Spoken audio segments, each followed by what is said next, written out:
Miss Katia, kita ina hai on.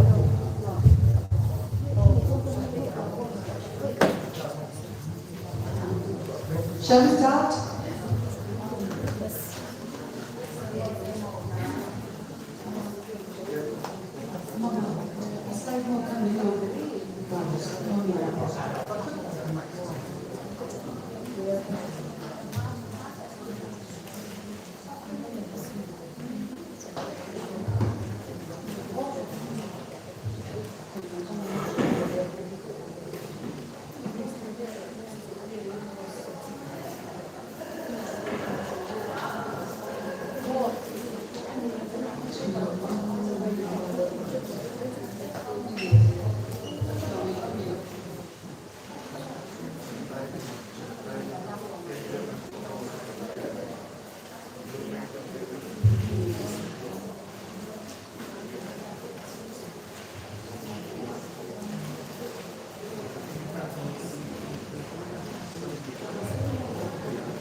Is it raining outside? Or it's raining.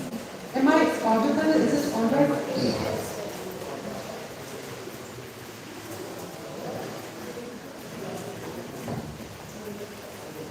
So, the second session is on professional integrity and academic honesty. It takes courage to speak on academic honesty, and it is also difficult to speak on professional integrity. As I said earlier, the topics you have chosen for me today are difficult in a different sort of way. Why are they difficult? They are difficult because these are real life, everyday negotiations that affect the highest to the lowest, your home.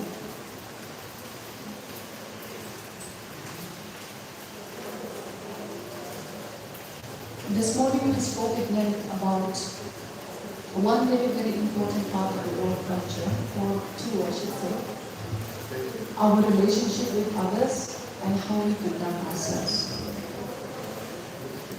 Sometimes it so happens that we conduct ourselves beautifully. I want time, I prepare for my classes as a teacher. I prepare for my classes. I look out for the welfare of my students. I also look out for the welfare of my junior teachers.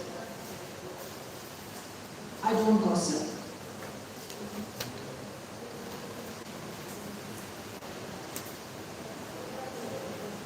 I don't badmouth anyone. I have my limits when it comes to professional competition also. I don't let it go to the point of river race we spoke about. But, there is a big but. Others might not necessarily be like that.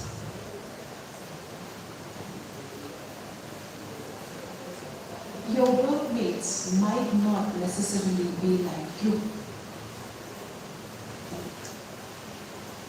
And this is why it's so very, very important to understand what academic integrity is all about, what professional integrity is all about. I spoke to you about the two friends, the two partners, the one couple who had to separate ultimately because the boy's family had a different choice for him.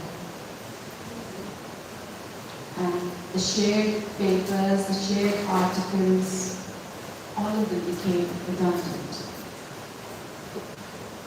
Majorly because they let personal conflict stand in the way of professional growth. And it was a very, very sad case for both of them.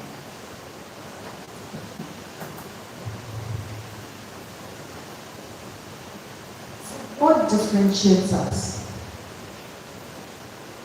from people that hold jobs? What is a job? Let's read to find out. A job is a period of work typically involving regular hours and employee pays for that. It may be short term and only done when the person needs money to live. Alright, this is very important. If a person is unhappy with their job, they usually move to a better place.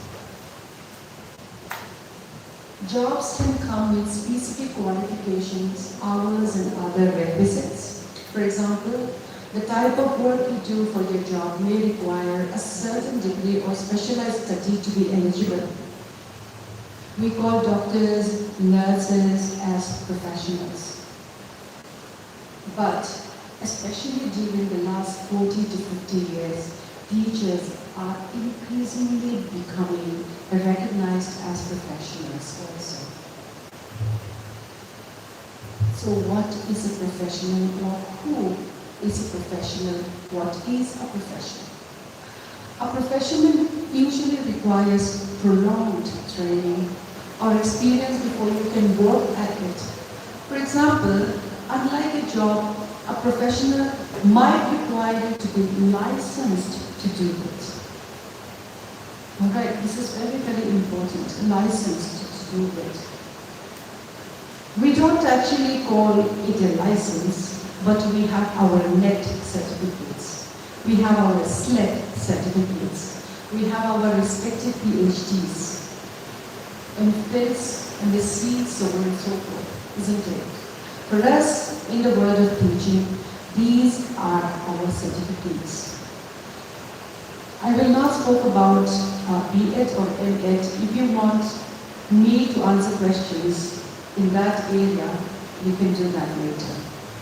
There is an example of how a job and profession differ. Being a doctor is someone's profession, but the duties and services provided in an institution are their jobs. So he is a doctor by profession. Yesterday he performed a surgery. That was his job. Professions typically include many different jobs, each with different requirements. This morning I spoke about my profession as a teacher. I may have my qualifications as a master's and as a PhD. But I realized after working for more than 10 years in the same university, teaching is only a fraction of what is demanded by my profession. There are so many other things besides academics that I have to take care of. Workplace dynamics, relationship with others. There are so many things that an employee, that a teacher, that an administrator has to learn and adjust to.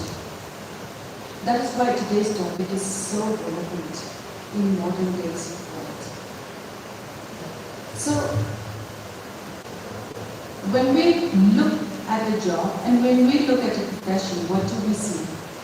One's field of work is referred to as a profession, whereas your job is the specific task that you perform. Today, the job assigned to me is to go to ICFAI University and deliver 2 lectures. My profession is that of a teacher. The same job may not be reassigned to me tomorrow.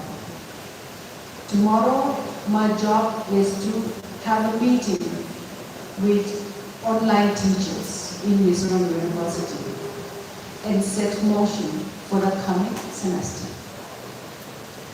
So when you get a professional degree, you will be able to do any job within that profession. In the world of teaching, especially at secondary stage, we are now required to get a B.Ed. And at elementary stage, we are now required to get a D.Ed. And if we want to be in the world of teaching, in professional teaching, we require an M.Ed. There is a huge difference between Master of Arts in Education and Master of Education.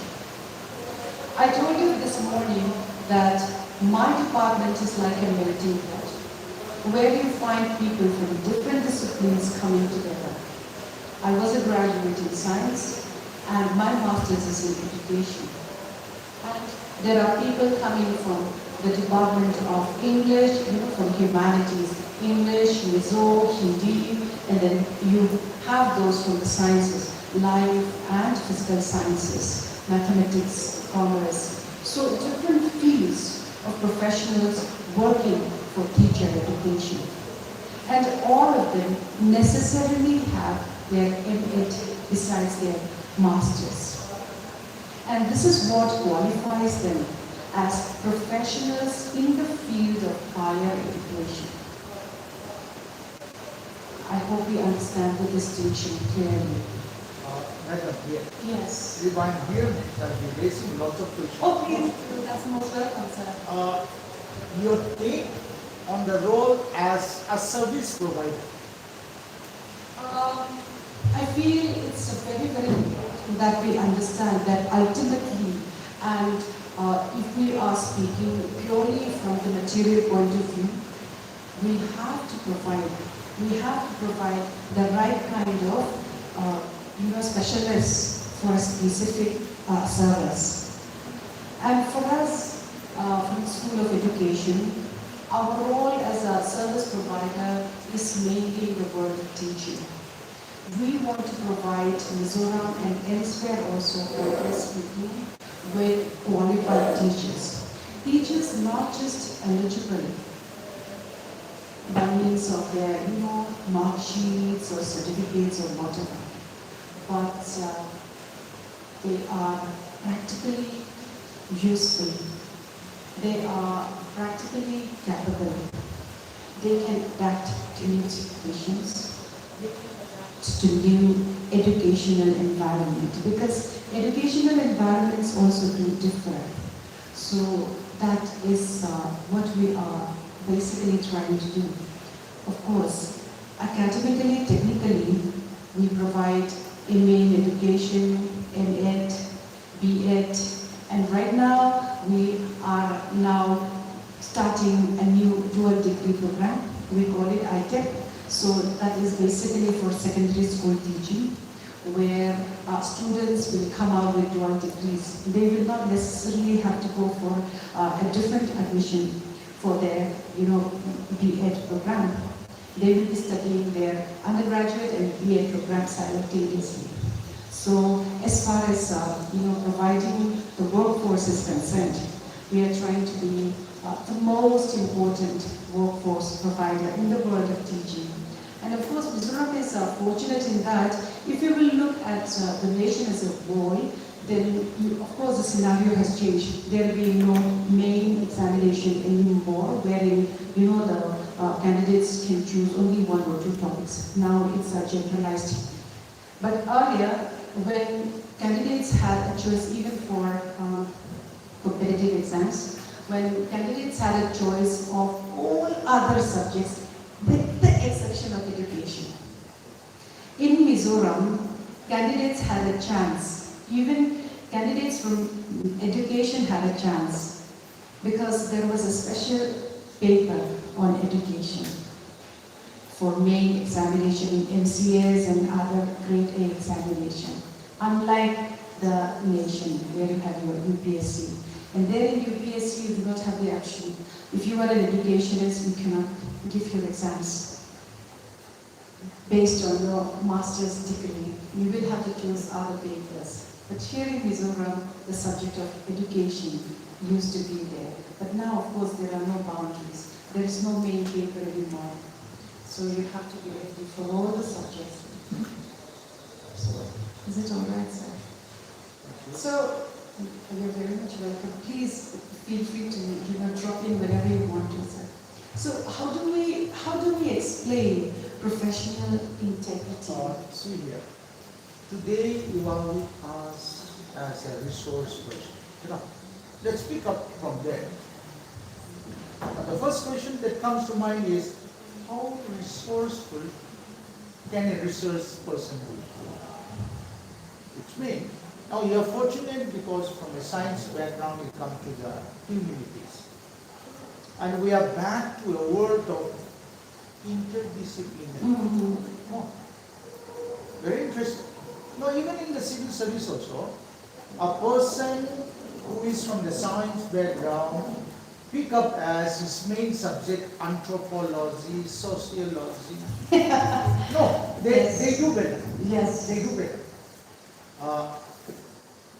That means, it is back to an interdisciplinary approach again.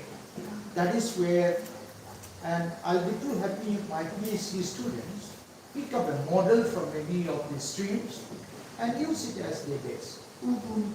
It's going to be a very interesting one, depending on how we make our word to be, how we play the game. No? It's very interesting. Please. Very relevant.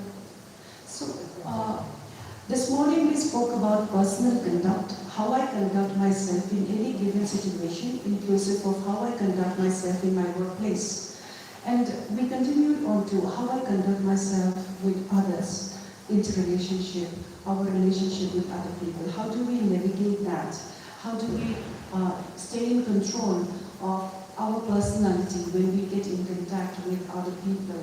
Because these people have not chosen to be with me and I have not chosen to be with them. Because of circumstances, we are not together. The situation being the way it is, I'm short-tempered, she is even-tempered, I'm capable, she's not very much, I'm messy, she's clean. So people with different characteristics come together under one roof, under one institution. So how do we get out the best out of each other? And how do we also give the best? And sometimes we find that we conduct ourselves beautifully. We read about how people are to conduct themselves in workplace situations. And we find that these are exactly the way we have been conducting ourselves and how we have been trying to adjust to other people, our teammates, our workplace. But they have not necessarily reciprocated. They have not necessarily been behaving the way they are expected to do. So ultimately, I can only control the way I behave. I can only control the way I adjust. I cannot control other people. And in some cases, when I find myself adhering